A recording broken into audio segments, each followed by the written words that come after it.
I was 7 years old when my mother decided to leave my father and move with me to the US for a new start. Since then, it's just been the two of us.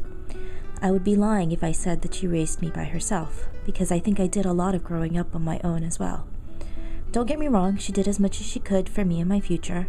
In fact, everything she did was all for me. She wanted to make sure that just because she was single and had no money did not mean that I would be deprived of any opportunities. So for most of my childhood, my mother held down 2 or sometimes even 3 jobs so she could save money to send me to a good school, so I could go to a good college, have a good career. I was left on my own a lot, playing with stuffed animals by myself, microwaving frozen meals, trying to stay up until she got home, but eventually just falling asleep in front of the TV. As I grew older, I wasn't just taking care of myself, but started taking care of her more, like doing her bills or making her appointments. But it wasn't until I went off to college and saw how the typical American family functioned that I began to resent my mother. I hated that my mother had the only and final say in anything, that there wasn't another family member that I could run to.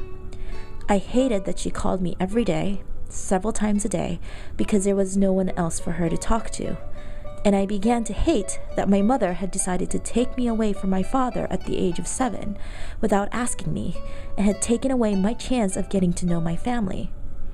But how do you bring that up with someone you love, who pretty much sacrificed her life for you, and who depends on you as much as you depended on her growing up?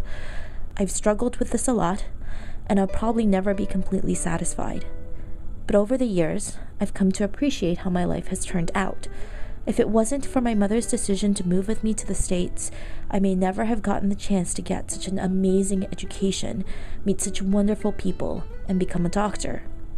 I wouldn't have been exposed to all the diversity, American pop culture, and Western lifestyle that shapes who I am today. But in the end, my mother's greatest gift was showing me how to be a strong, independent, and courageous person, just like her.